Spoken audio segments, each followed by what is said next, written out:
I used to look at the future of my game development career with so much hope and excitement. I would start a project and be super happy and excited by it. The possibilities it would bring would be endless and amazing. Then, after a few weeks of working hard on it, I'd find reasons to stop. I'd move on to the next one. I did this for years. Wasted time.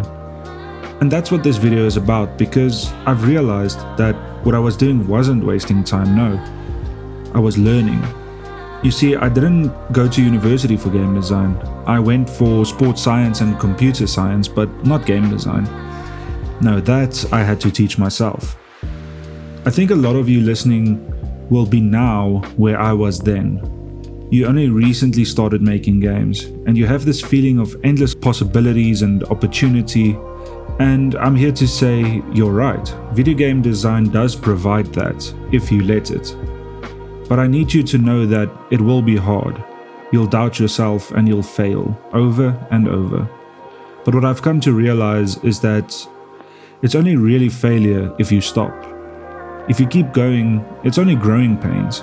So what I'm saying is, don't stop. Believe that you will get to where you need to be. We won't all get rich. It just isn't in the cards for most of us, myself included, but I'm okay with that. Success can mean many things. And money is important, yes, of course, but it's not the only metric for success. Managing time is the key. You have to learn how time works and how to manage it. And I'm only now just beginning to do that, really. It's probably the thing that I've struggled with most in my career in the last decade or so. Now, when I look back at these weeks and months of games that were really just prototypes that I made, I think that doing that in that way was a necessity, not a waste of time. I had to get to know myself as a developer. I had to learn. And in order to learn, I had to make those mistakes. I've been on holiday for the past 2 weeks for maybe the first time in 7 years. Why don't I take more time off? Well, 2 reasons. I can't afford it, and I can't afford to lose the time it takes. Or can I? To be honest, I'm just playing mind games with myself. Taking time off can be one of the most productive things that you can do, because you come back to the project refreshed and re-energized. That and getting enough quality sleep, which is something else that I've been struggling with. Up until very recently, I used to do this thing where I would stay awake until 2 a.m. each day and work on my games. In reality, after dinner I was so tired that I would sit and look at my projects, watch some YouTube videos, play some Skyrim, and go pass out. Wow, how productive. But I believed it had to be done this way, the hard way. Some nights I would get an hour or 2 of work done, but that's about it. To me, this was my struggle and grind, and a sign of my willingness to work hard. Because after all, hard work always becomes success, doesn't it? Nope, it doesn't. In fact, it very rarely does.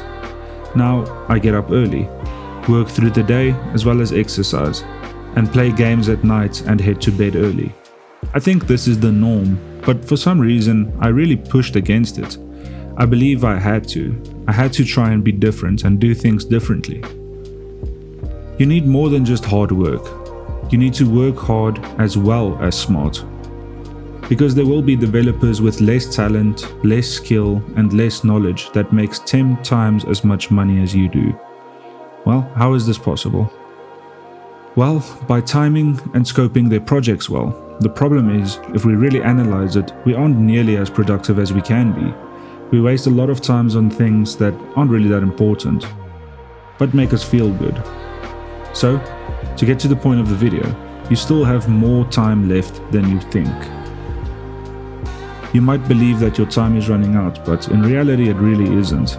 The time you spent on unfinished projects isn't a waste of time, it's gained experience. Yes, it is good to get things out there, but you also have to put your best foot forward and release something that people will play, something that you can be proud of. So, if you are like me, in your 30s or older, and you feel hopeless and defeated, take a step back and really think about what you're doing with your time. Are you scheduling? Are you planning?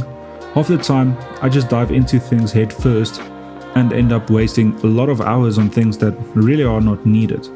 The point is, there are many hours left and many games to be made. Don't give up. On the other hand, if you are just starting out or still quite new, don't be afraid to make mistakes, as long as you learn from them. Contrary to popular belief, I think it's okay to not release every single project you make. It's okay to start over and try new things. You'll end up a more rounded, better developer for it. For the last 5 years or so, I've been feeling really defeated and blunt about my future as a developer. There is so much competition, and so many games out there better than yours, and better than mine. Now, I don't see it that way anymore.